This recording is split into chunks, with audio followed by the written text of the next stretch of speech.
안녕하세요. 오늘도 사연 살롱을 찾아주셔서 감사합니다. 이혼 경험자이자 현재 임신을 앞둔 30대 여성입니다. 예전에는 여자 팔자는 뒤움박 팔자다 라는 속담이 있었죠. 요즘에는 능력 있는 여성들이 많아져서 그런 말은 정말 옛말이 된 것 같습니다.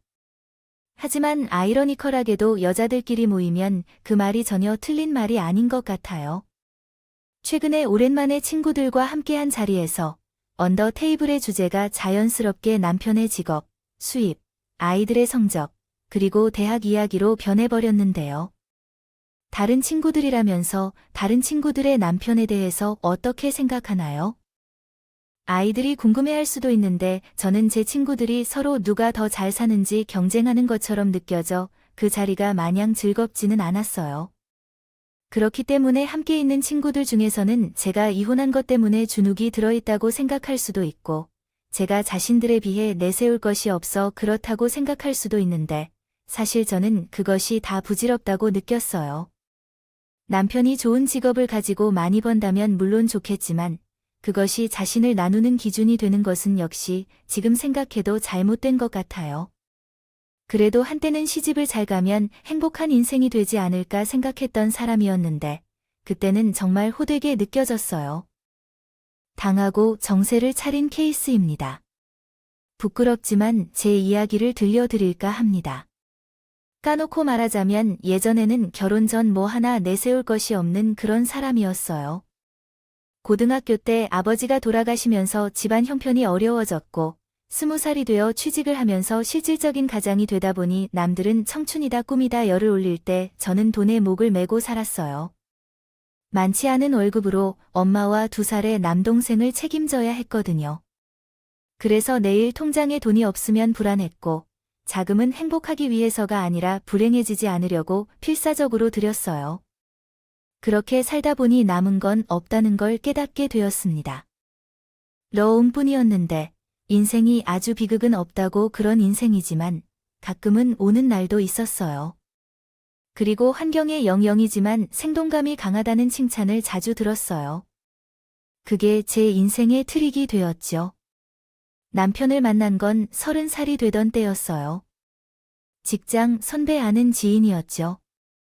남편은 첫 인상부터 뭔가 달랐어요. 지적인 이미지의 말도 센스 있게 잘해서 그냥 보고만 있어도 흘린 듯 했으니까요. 한마디로 제가 남편한테 홀딱 반한 거예요. 그렇다고 먼저 말을 걸 용기는 없었는데 우연인지 필연인지 남편과 나는 사는 동네가 꽤 가깝더라고요. 그래서 돌아가는 길에 몇 번의 기회가 있었고 몇 번 출근길과 퇴근길에 마주쳤는데 남편이 먼저 이것도 인연인데 라며 동네 친구 술증과 자고 일했던 곳에서 그때부터 본격적으로 남편과 가까이 지내기 시작했어요. 그리고 처음으로 둘이 술을 마시기로 한 날, 남편은 조금 취한 얼굴로 저에게 이런 말을 했었는데요. 사실 그 말이 저한테는 꽤 충격적이었어요. 선주 씨는 꿈이 뭐였어요? 꿈이라면요. 글쎄요, 뭔가 되고 싶은 게 있었던 것 같기는 한데, 집이 힘들어서 그런 걸 생각할 겨를이 없었어요. 그저 저희 가족이 힘들지 않게 바랐죠. 그게 제 꿈이었어요. 선주 씨는 정말 착한 사람이에요. 저도 어린 시절 집이 많이 어려웠어요. 그래서 법대에 너무 가고 싶었는데 못 갔어요. 저 공부도 진짜 좀 했거든요. 그래도 집에 돈이 없으니까 엄두를 내지 못했어요. 저희 어머니는 그때 지켜주지 못해 법대 못 가게 해줘서 평생 한이라고 하는데 현실의 벽에 어쩔 수 없었죠. 근데 저는 지금도 30이 넘었지만 꿈을 포기하지 않아서 이상한가요? 아니요. 오히려 멋있어요. 현실의 벽에 부딪혀도 포기하지 않은 거잖아요. 다른 사람들이었으면 진작에 포기했을 건데 정말 그렇게 생각해요. 선주 씨 같은 분은 처음 봤어요. 다들 미란데다고 청속 맞다고 하는데 저는 오늘부터 선주 씨를 좋아해도 되나요? 처음에 남편이 농담을 한 말이라고 생각했어요. 물론 난 남편을 마음에 두고 있었지만 마음을 감추고 있었기 때문에 내 심정을 드러내지 않았어요. 그렇게 집에 도착했을 때 남편의 농담에 가슴이 쿵쾅쿵쾅 뛴 적이 있었죠. 그러나 그때 생각했던 것보다 남편의 말은 농담이 아니었고 그 이후로 남편이 나에게 대하는 태도가 어색해졌어요. 그동안 연애를 별로 안 해서 그런지 남편의 대우가 정말 좋았어요. 날마다 설렐 만큼의 일들이 벌어졌고 자연스럽게 남편과 나는 연인 사이가 되었습니다. 3년의 연애 끝에 결혼을 약속했죠. 남편을 친구들 앞에서 소개할 때 친구들은 나에게 남편이 지적이고 미팅에는 없다고 했어요. 남들에게 부럽다 는 이야기를 처음 들었어요. 전에는 모르게 어깨가 으쓱해졌고 하루라도 빨리 남편과 결혼하고 싶다는 생각이 들었었죠.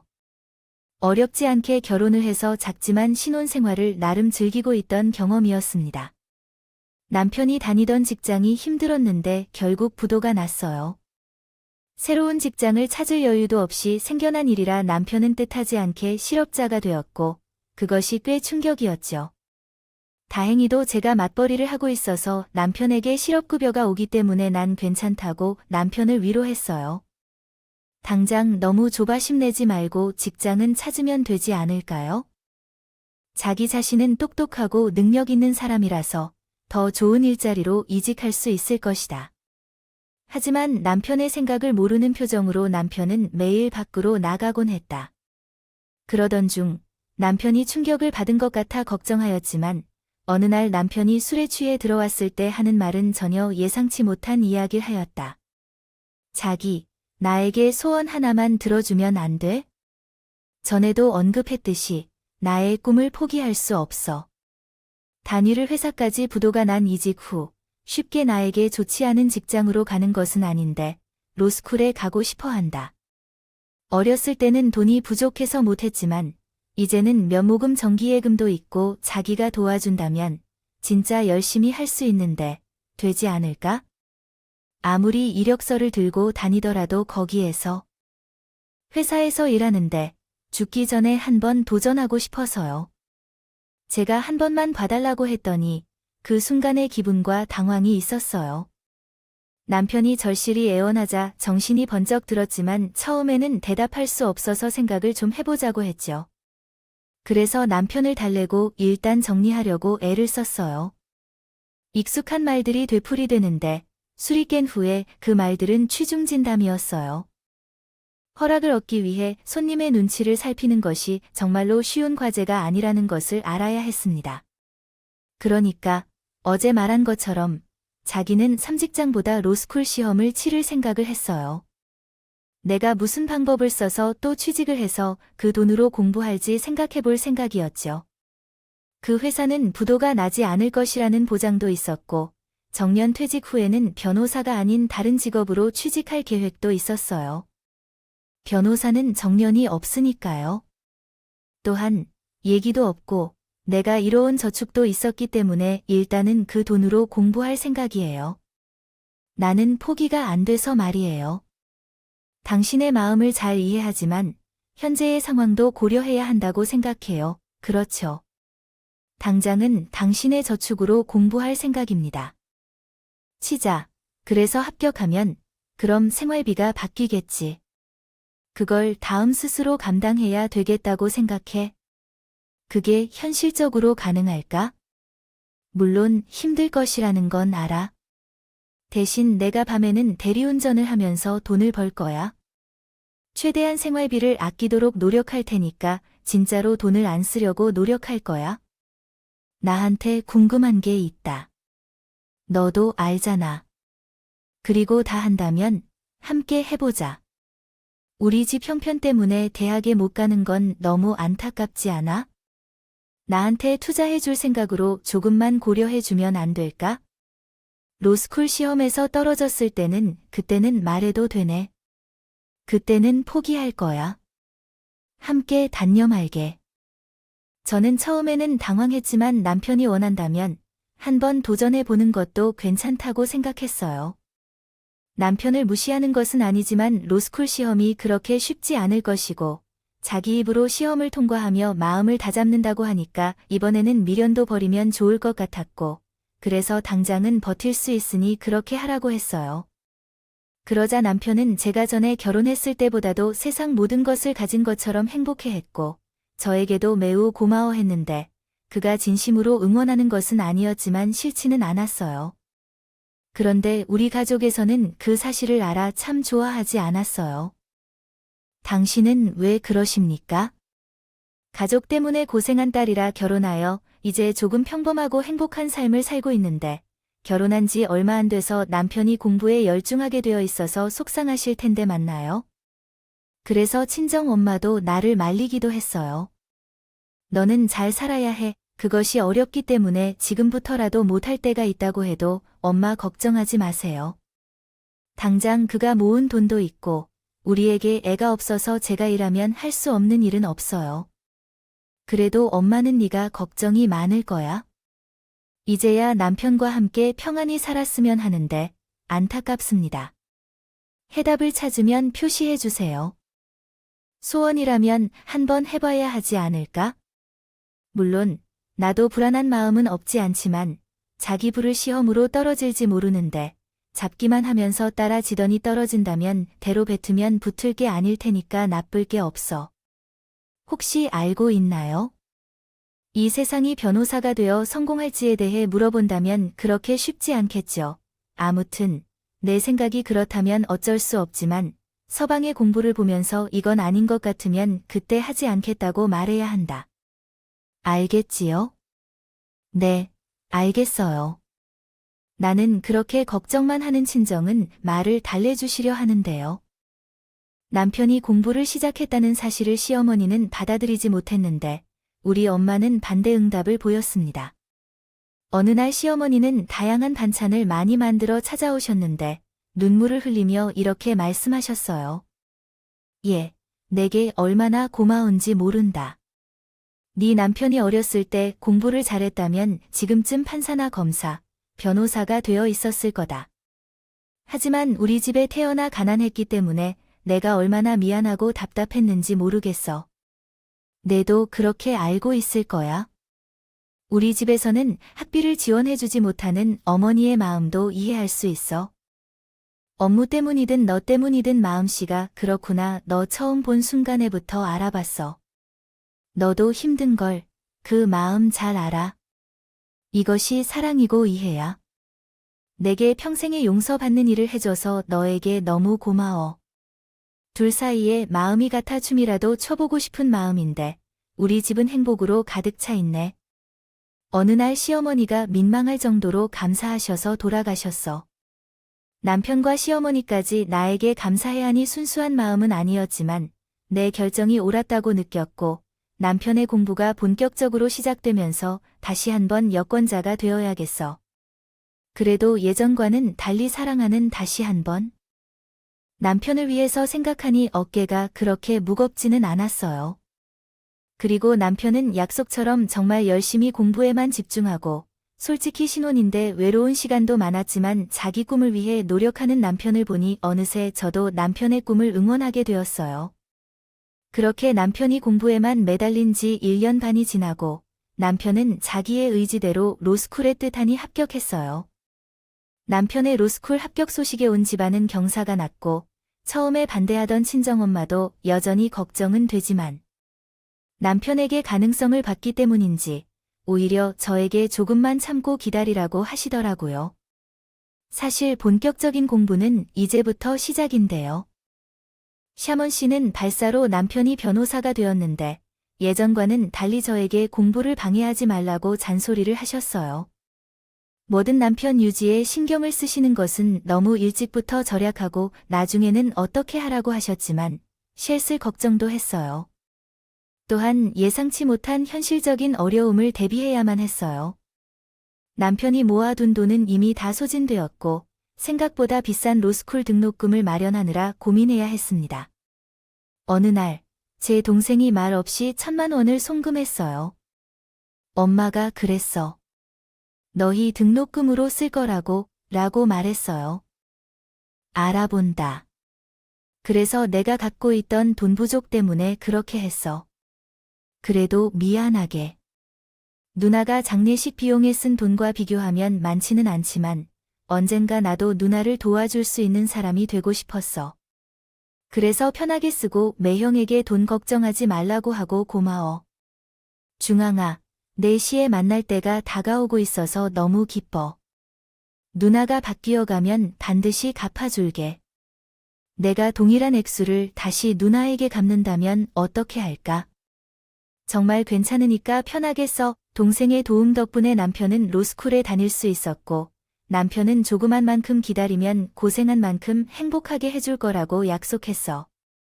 정직히 말하면 남편이 로스쿨을 다니는 동안 정말 힘든 일이 많이 있었어요. 재벌이 가족에게 어떻게 보이는지, 그리고 연봉도 그렇게 높지 않았고 미리 계획하지 않은 임신으로 인해 더 많은 고생을 해야 했습니다. 서울에서 채널 주택을 임대하는 계약이 종료되어 보증금을 올려줘야 했는데 혼자 벌어들인 돈으로는 한계가 있었어요. 그리고 샤머니는 내 상황을 이해하지 못하고 그런 말을 했어요. 본 바디케어에 특히 집중하라는 이야기도 했죠. 임신하는 이 시점에 미실한 공부하는 건 왜 그렇게 생각해? 라고 말했더라니. 그 아이는 없어서 할 말이 없네요. 그리고 우리 둘만 알고 있는 비밀로 하고 누구에게는 말하지 말라고 했어요. 이렇게 공부에 신경 쓰는 것도 괜히 아깝다고 생각한답니다. 어머니, 물론 계획에 없던 아이는 맞지만 어떻게 그런 말씀을 하시는 건가요? 저는 그렇게 할 순 없어요. 아무리 재현 씨 공부가 중요하다 해도 생명보다 더 중요하지 않은 게 아니잖아요. 부모 이해하는 소리 중에 뭐가 더 중요하다고 생각하나요? 너 그런 식으로 하다가 변호사가 안 되면 그때는 어떡하려고요? 돈이 없거나 있는 상황이든 한 번에 해결할 생각을 해야죠. 제 애는 당신 남편이 됐다가 되돌아와서 다시 만든다는 건 어떤가요? 그래도 저는 그렇게 할 수 없어요. 곧 제 헌씨한테도 말할 거예요. 우리가 알아서 할 거니까요. 뭐야, 너 그러면서 나 때리래? 우와, 너 지금은 남편 공부하는데 집중해야 해. 한 번도 보지 않았는데 무슨 소리야. 하지 말아라. 뭐 그런 소린 안 해야지. 내 마음이 서럽해서. 말할 것은 많았지만 무슨 말 하고 싶진 않았어요. 서로 뜻을 굽히지 않을 것 같아서 몇 마리 더 길을 바해내서 무슨 쓸데없이 애를 낳고 싶진 않았어요. 그리고 그날 저녁에 남편에게 임신 사실을 얘기했는데 남편도 크게 반기지 않은 얼굴은 아니었어요. 너 언제부터 피임약 안 먹는 거야? 약이 독해서 안 먹은 지 꽤 됐어. 그럼 말해야지. 이제 어떻게 할 거야? 그것 나을 거야? 무슨 말이 그래 나을 거야? 당연히 나야지. 너 어머니는 내 공부방에 지워야 한다고 하는데 나는 그렇게 못해. 우리 어머니 거야. 우리 걱정된다는 이유로 그런 거군요. 당신이 도와줄 수 있는 게 없어서 자신의 어머니 마음은 잘 알아주지만 내 마음은 몰라주는구나. 자기가 이해해줬으면 하는 바람이신가요? 아니에요. 자기가 원하면 내가 대신 공부해줄 수 있겠지만 돈도 많이 들고 자기가 힘들 것을 생각하면서 하는 말씀이야. 오해하지 말아주세요. 제 마음이 복잡해서 그러는 것 같아서 남편의 말로 마음이 풀리지 않았어요. 그리고 저희 친정의 임신 사실을 얘기하지 않았는데 엄마는 아무 말도 못하셔서 한지만 쓰시는데 몇 일 동안 말을 하려고 하다가 일주일이 지났고 전화가 왔어요. 아이를 낳으면 지금 다니는 직장을 그만두라는 말씀을 하셨죠. 저는 괜찮다고 거듭 사양했지만 어차피 나이도 많으신 엄마는 그만두실 생각이었다며 괜찮다고 하셨죠. 걱정하지 말고 아이를 낳으라는 말씀을 하시면서 그만 눈물이 왈칵 쏟아졌었어요. 그렇게 저는 임신한 몸으로 남편의 공부 뒷바라지를 하며 지냈고 남편은 로스쿨 3년을 이수한 뒤에 배너 시험을 치게 되었어요. 그동안 남편의 뒷바라지를 하느라 이미 있는 돈은 모두 써버리고 대출의 마이너스 통장까지 사용해버려서 제발 남편의 합격을 빌고 빌었지만 감사하게도 남편은 합격이라는 좋은 소식을 전해주셨어요. 로또를 한 적은 없지만요. 남편의 합격 소식은 로또에 당첨된 것과 다름없었어요.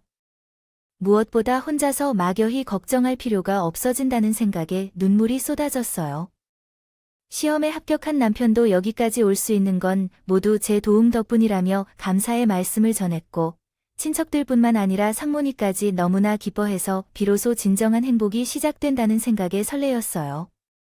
남편은 실무 수습 기간을 거친 뒤 변호사 사무실에 입사했고, 그때 출산이 임박해 이전 직장을 그만두었는데, 시어머니는 아들을 등에 업고 완전히 다른 사람으로 변해 제게 당황을 주셨어요. 가만히 생각해보니 한 번에 대해 이야기해야 할 것 같아 너를 찾아왔어. 지금부터 내가 하는 말을 잘 기억해둬. 그동안 내가 우리 아들을 위해 노력한 것에 충분히 고마워한다. 하지만 내 아들이 변호사가 된 것은 스스로 열심히 노력했기 때문이야.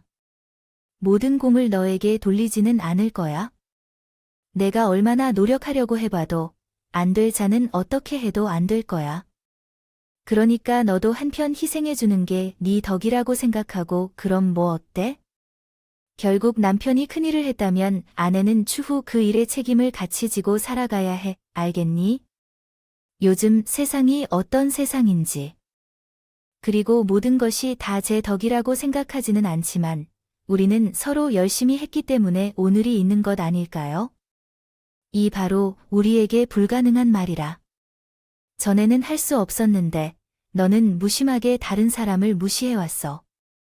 하지만 나의 아들은 이제 변호사니까 너, 나를 무시하지 마라. 너의 남편을 살려준 사람이 누구일까? 아무리 요즘 세상이 어떻다고 하지만 남편을 섬기는 것은 당연한 거야.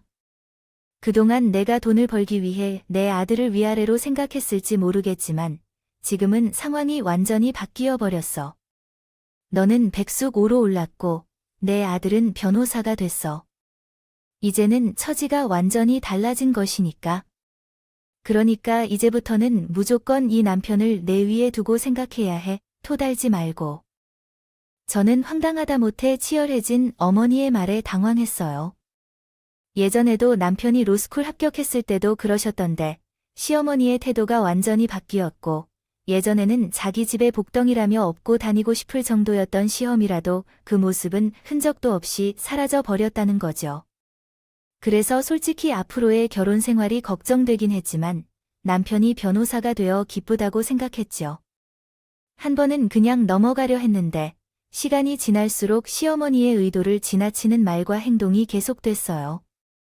저는 분만이 다가오자마자 병원에 가야 했지만 돈이 없어서 예약을 못했던 것이죠. 그러나 시어머니는 남편이 변호사이자 선대궁에 맞추어 집에서 산후조리를 하며 핀잔을 주셨고 특히 아산조리 중에 모굴도 말이 아니었으며 아기도 아직 선철이지도 않은 상태에서 조심스럽게 하는데 샤머는 그런 점들을 전혀 개의치 않으시며 시도 때도 없이 친구분이나 아는 지인들을 우리 집에 데리고 오셔서 변호사 선대를 자랑하셨어요.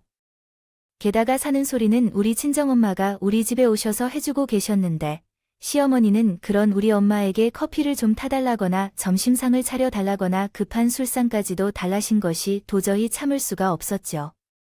하지만 그럴 때마다 제 엄마는 침착하게 저를 말려주셨고 제가 하루 종일 답답해서 퇴근한 남편을 위로해주기도 했습니다. 붙잡고 도저히 못 참을 정도로 쓰니까 당신이 알아서 이야기 좀 해주시겠니? 라고 했지만 남편은 인상을 짓거나 그것을 드러내지 않고 나에게 다음과 같이 말했어요. 나는 요즘 정말 힘들어. 예전에 공부했던 때보다 10배 아니면 100배나 더 힘든 것 같아. 하지만 나는 자기에게 이런 얘기를 하지 않아. 물론 우리 엄마한테는 다른 얘기를 할 수 있을 거라 생각하지만 나는 나 괜찮다고 생각하니까 자기가 하고 싶은 이야기가 있다면 망설이지 말고 직접 말해. 우리 엄마는 다른 사람들처럼 얘기를 잘 들어주지 않거나 이성을 잃은 사람도 아니니 자기가 얘기를 잘하면 이해할 거야. 자기는 어쩌면 내게 하는 것과 같이 그런 점이 있을 수도 있겠지만 자기가 바빠서 그런 게 아니라고 생각해. 단지 잠깐이라도 전화할 시간이 있지 않나? 내가 얘기하면 서로가 불편해질 것 같지만 그런 생각을 안 하시는 듯하네. 그리고 상식이 부족한 사람이 아니라고 말해주고 싶었어요. 아이는 아직 3살을 넘지 않았는데 외부에서 두 번째로 오셔서 사동에게 차내 나라 식사 차려라, 술상 내오라는 것은 상식적이지 않아. 그러면 내게 어떻게 하라고? 엄마가 기분이 좋아서 조금 과장하는 것까지 내가 말려야 해. 우리 엄마가 뭐 평생 자기의 눈치만 보고 살아야 하냐고. 그냥 넘어갈 순 없어. 아니, 도대체 전에는 그런 말을 안 했는데 왜 이젠 바가지를 걸지? 회사를 그만두니까 할 일이 없어서 그런 거야? 저는 한심하다는 말을 듣고 있는데 남편이 나를 찬양하는 듯한 말투로 이야기하는 것에 실망했어요. 제 생각에는 샤먼이 많이 변한 줄 알았는데 남편도 변한 모양이네요. 물론 자신의 부모 역할에 대해서는 소리 좋게만 할 수는 없겠지만 그래도 산후조리로 고생하고 있는 제게는 그 정도도 해줄 수 없는 건가요? 저는 서럽게까지 했어요. 그래서 다음과 같이 말씀을 드렸어요. 여자 없이 친구들을 데리고 온 시어머니에게 대놓고 조심해달라. 샤먼은 친구들 앞에서 망신을 당했다고 생각한 모양이었는지 얼굴이 시뻘겋게 되어서 제게 손가락질까지 하시며 화를 내셨어요. 속상하게도 그 모습을 우리 엄마가 모두 보셨어요. 아니야, 넌 운명은 우리가 돼서 시에 미키분 맞춰주는 게 그렇게 어렵냐? 막말로 네 남편이 제 개인 사무실 차리면 그 해은 너 혼자 볼 테니까. 이것도 못 참아. 그리고 내가 변호사 아들 줬음 알아서 나한테 용던 건데 이건 선물이라고 척척하고 그래야지.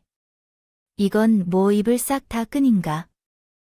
말을 안 해서 그러는데 얼마나 창피한지 알아요. 어머니 입을 다듬었다는데 우리 아들은 분명히 알면서 이제 변화를 통해 돈을 버는 거예요.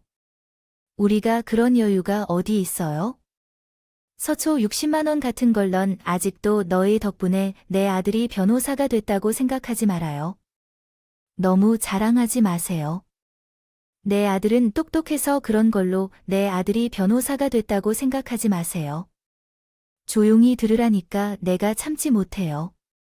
우리 아이가 참았다가 마침내 그런 말을 하는 거예요.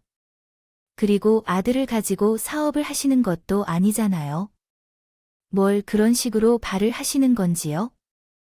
이렇게 똑똑한 사람이라도 우리 딸을 돌볼 수 없었다면 변호사 간판도 없는 겁니다. 뭐예요? 그럼 마이크 딸이라고 말했더니 모녀가 쌍으로 어이없다네요. 오늘 리치 옥이 없을 것 같아서 그렇게 알아요. 내가 이구만 바랬다면 2시에 미팅이 무서운 줄 모르고 입을 놀린다면 후회하게 될 거랍니다. 시어머니는 그렇게 한껏 악담을 던지고 씩씩거리며 돌아가셨어요. 그리고 몇 시간 후 샤마니가 남편에게 전화했다는데 바빠서 전화할 시간도 없다던 남편이 전화했더라고요. 그런데 이렇게 말하니 저와 제 엄마가 편을 먹고 자신의 어머니를 망신시키냐며 너무하다고 화를 내는데 아무리 팔을 안으로 굽힌다 해도 내용도 모르면서 저에게만 무례하게 말하니 나도 마음이 다 상해진다. 남편과 낭만적인 시간을 가지게 되었습니다. 그런데 중요한 가장 친한 친구가 무료 레스토랑 이용권을 받았다며 제게 따라오라고 했고 저도 괜찮다고 하여 함께 식사하러 나갔습니다. 이제 삼촌을 넘긴지라서 친정어머니가 아이를 보고 있으니 저는 밖으로 나가서 기분 전환이라도 하고 오라고 해서 모처럼 나갔습니다. 거기서 제게 의심할 만한 재능을 발견할 수밖에 없었습니다. 제 남편이 제 나이와 같은 여성과 함께 독립적으로 놀러가며 즐겁게 이야기를 나누고 있었거든요. 저는 남편이 바람을 피웠는가 싶어 긴장이 되어 대담히 남편에게 다가갔습니다. 당황한 남편은 말이 튀어나오며 제게 말했는데 내가 변한 모습을 얼마나 놀랍게 여겼니? 하는 말이었습니다. 그리하여 허드슨까지 찾아가기로 마음 먹었습니다. 부부간의 소망과 가치관이 중요합니다. 여기는 어떻게 우선 오해하지 말고 나랑 얘기 좀 하자. 남편은 나보다는 같이 일을 하는 여자의 눈치를 살피며 어떤 코어 구석진 곳으로 끌고 가 하긴 하는데 몇 달 전 이혼 때문에 자신을 변호해달라는 의뢰자인으로 나에게 의뢰를 했는데 그때 자신을 좋아하고 있는 것 같아서 사무실을 내놓을지 제안을 했다는 거야. 지금 그 말은 나도 믿으라고. 정말이야. 내가 자기를 두고 다른 일을 할 리가 없으니까. 나는 너보다 나이도 많고 중학생일 땐 눈이 빠질 것 같았어. 또 나는 여기저기에 투자를 많이 하는데 사무실도 그 중에 하나뿐이야. 하지만 나에게는 살짝 어색한 느낌인 거야. 남편은 술술 말을 이어나가는데 어리석게도 내 안에 불안한 게 있어요. 남편 말이 정말이라면 좋은 기회일 것 같은데 변호사가 되고 나서 얼마나 됐는지에도 놀랐어요. 우리가 그런 결정을 뒀을 때에도 의문이 들었죠. 하지만 시어머니는 그 사실을 받아들이지 않았어요. 그녀는 능력이 없을 뿐만 아니라 시기 질투만 많다고 했으며 지난번의 일로 인해 저에게 좋지 않은 감정을 표현했어요. 시어머니는 급기야 제게 하지 말아야 할 말까지 하셨습니다. 내 아들이 너를 만나기 전에 변호사였다면 너 같이 수준 차이 나는 여자를 선택하지 않았겠지. 네 코를 절대로 들이밀지 못할 걸 고맙지 않을 생각을 하더라도 그럴 바에야 내 아들이 더 나은 여자와 함께할 수 있기를 바랍니다.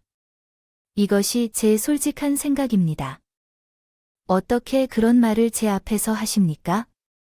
전에는 남편이 뒷바라지를 해줘서 고맙다고 했었는데 어떻게 사람이 이렇게 변할 수 있죠?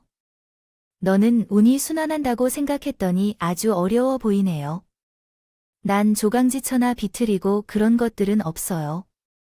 내 아들이 이것을 하는 것에 대해 그래, 어서 해라.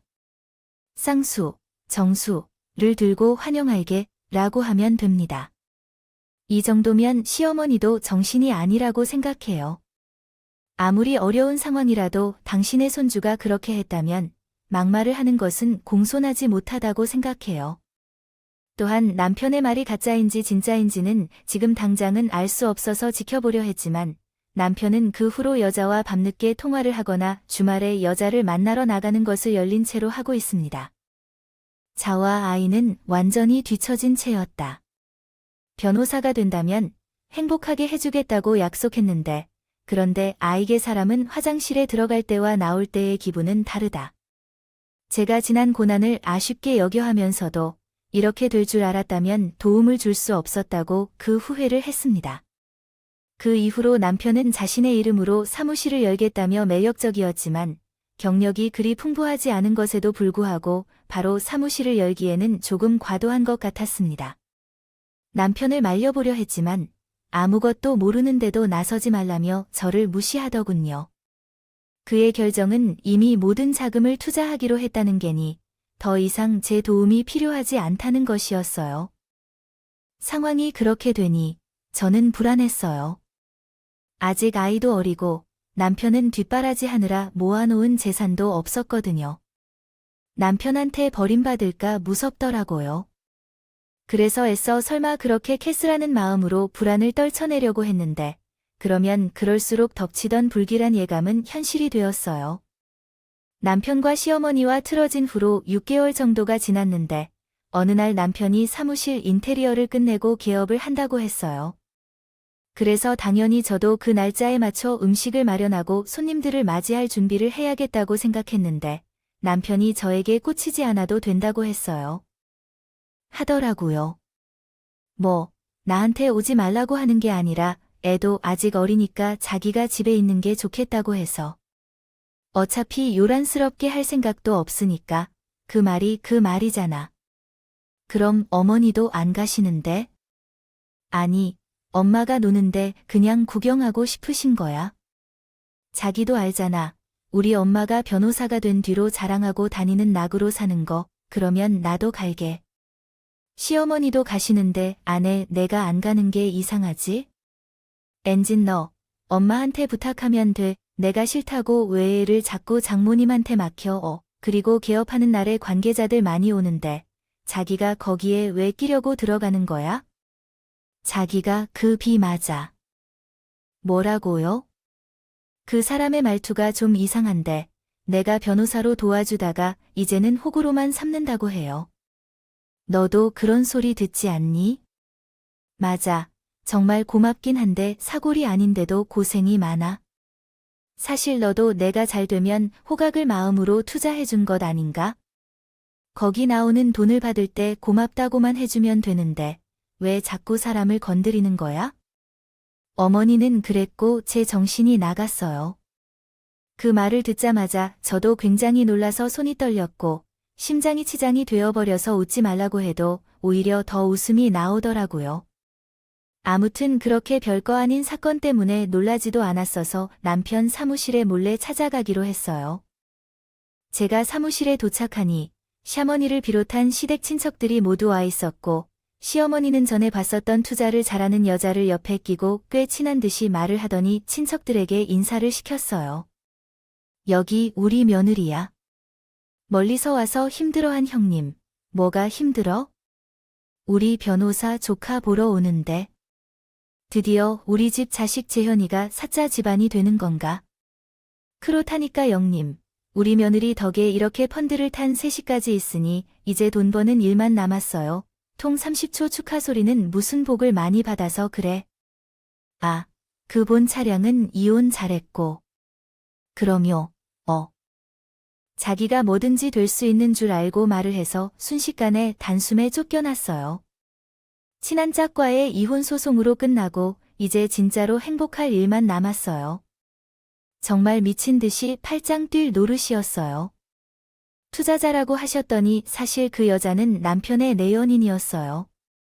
그 돈 많은 내연인에 홀린 채로 멀쩡한 나를 이용해서 소개하는 시어머니를 보고 2002년 제 정신으로 있다는 게 힘들더라고요.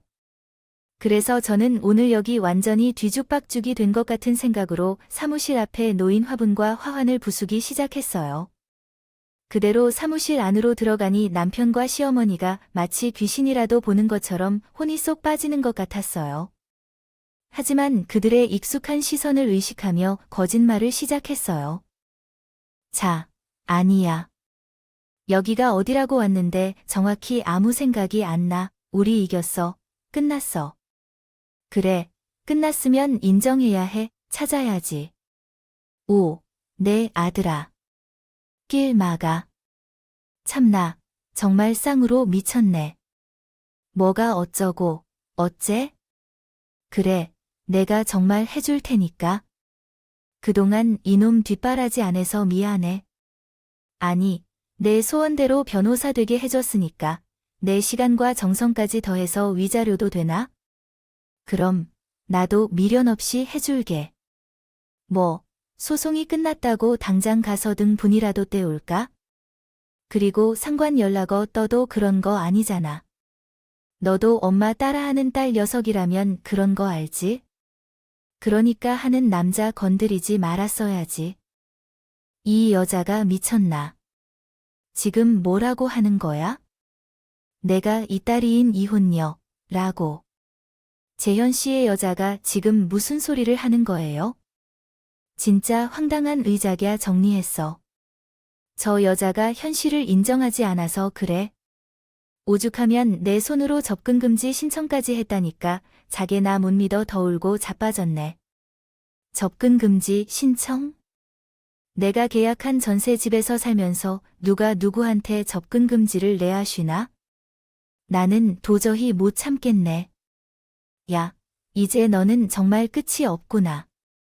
도대체 언제 사람 될래? 아니다. 네 엄마라는 여자 보니까 넌 사람이 되긴 글렀다. 뭐? 아니, 자기야. 왜 그래? 자기 같은 소리 하네. 너. 내가 누군지. 그 순간에 경찰들이 들이닥쳤는데 남편의 손에 수갑이 채워져 있었어요. 저는 너무 당황하여 아무 말도 못했지만 경찰관은 이렇게 말씀하셨어요. 놀랬죠? 근데 이렇게 하지 않으면 이 새끼를 잡을 방법이 없어서요. 사모님 남편은 사기꾼이에요. 로스쿨 다닐 때부터 이 여자에게 접근하여 돈을 빼앗았고 로스쿨을 졸업한 후 변호사로 사칭하면서 돈을 챙기고 다니며 부유한 여자들을 사기쳤어요. 제 동생은 그 피해자 중 한 명이었어요. 지금은 그 피해로 휴유증과 공황장애를 겪고 있어서 일상생활이 거의 불가능한 상태예요. 진짜 이 새끼를 직접 손으로 잡고 싶어서 이런 쇼를 하게 되었습니다. 비록 주제가 매우 민감하지만 사모님도 빨리 이 사람과 정리해 주세요. 이 사람과 연관된 여자들이 얼마나 많이 망신을 당했는지 모릅니다. 그리고 이 엄마는 요 전원보다 더 하는 편입니다. 이 사람은 알면서 중간에서 돈만 챙겼어요. 사기꾼 아들을 팔아서 돈을 버는 사람을 좋아하지 마세요. 그 여자의 이야기를 듣고 있는 동안 나는 어지러워서 그 자리에 주저앉고 말았어요. 전에 남편이 이혼 소송을 통해 만났다는 것도 다 거짓말이 아니었고 그동안 받은 월급이 모두 사채로 돌아간 돈임을 알게 되었어요. 남편은 그 주제에 염증을 잡혀 저에게 거짓말하지 말라고 소리쳤습니다. 누가 봐도 그곳에서 소금을 건져 올렸어요. 경찰은 나 또한 피해자라고 조사를 받으러 오라고 했기 때문이에요.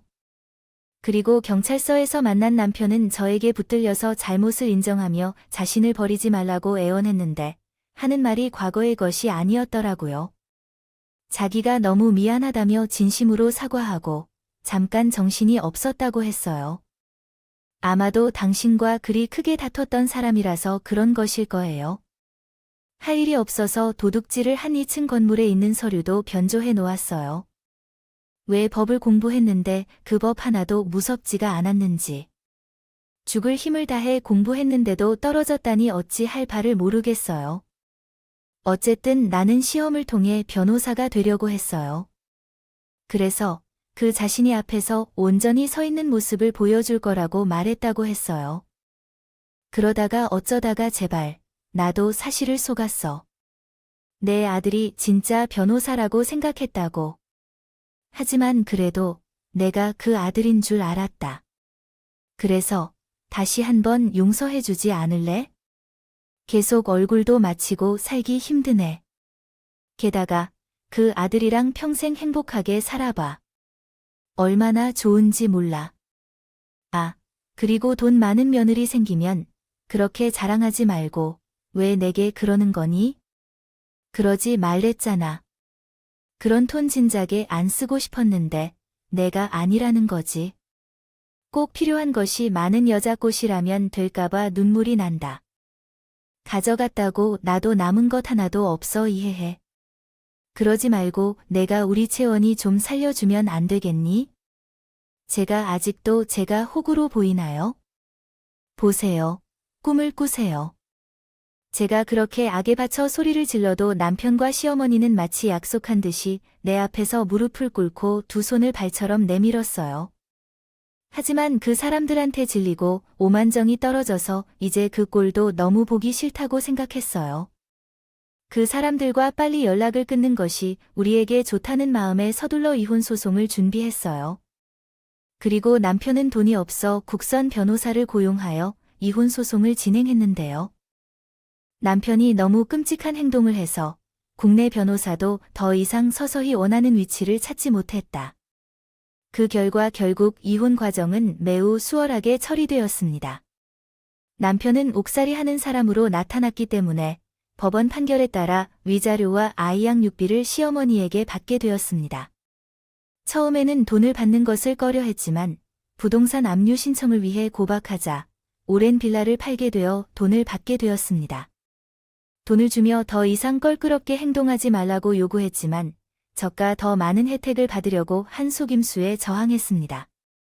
그래도 저희 어머니와 남동생이 대신 나가서 그런 행동을 끊었습니다. 너무 끈질기게 추려가며 경찰에 신고할 것이라는 위협도 했는데 그 둘의 효과 때문인지 시어머니는 더 이상요. 이제는 이런 일이 일어나지 않는 것 같아요. 그는 아직도 매달 제게 양육비를 보내주고 있고 저는 친정에 들어가 이 사람이 전체적으로 정리한 집에서 살며 친정 어머니의 도움을 받고 다시 일을 시작했습니다. 전 확실히 이렇게 따뜻하게 사는 것을 기대하지 않았지만 2년 동안 기다린 소중한 인연이 나타났어요. 처음에는 아무도 믿지 않았고 그 사람을 밀어냈지만 그 남자의 지속적인 사랑으로 다시 한번 행복한 가정을 꿈꾸게 되었어요. 지금은 재혼을 준비 중이에요. 사람 사이의 인연은 정말 예측할 수 없다고 생각해요. 요즘에는 제가 재혼을 앞두고 있는데 딸아이는 아빠가 생긴 게 좋다고 하며 그 모습을 벌써 보여주고 있습니다. 보고 있으면 안 하기도 하고 조심스럽기도 한데 이제 곧 우리와 가족이 될 그 남자는 그렇기 때문에 더 많이 노력해서 좋은 남편이자 아빠가 되고 싶다고 해요. 참 감사한 일이죠. 그리고 자식을 키우다 보니 자꾸 생각나는데 왜 뿌린 대로 걷는다고 하잖아요. 자기 주제도 모르고 끝없이 남에게 죄를 지었던 전 남편과 전 시어머니와는 다르게 요즘은 저도 삶에 부쩍 욕심이 생겨서 남들처럼 행복해지고 싶다는 생각을 많이 해요. 부모가 행복해야 아이도 행복하다고 하잖아요. 모든 부모의 마음이 그렇겠지만 전에는 우리 딸이 많이 행복했으면 좋겠고 이에 오늘도 내일도 힘을 다해 가장 행복한 사람이 되고 싶습니다. 추운 겨울을 이겨내고 활짝 핀 꽃들처럼 이제 나도 그렇게 피어나고 싶습니다. 지금까지 제 이야기를 들어주셔서 대단히 감사드립니다. 모든 분들이 봄날의 활짝 핀 꽃들처럼 화사하게 빛나는 오늘이면 좋겠습니다. 여러분, 사연 댓글에 응원과 현명한 조언 부탁드립니다. 좋아요와 구독은 제게 큰 힘이 됩니다. 오늘도 좋은 일 가득하시길 바랍니다.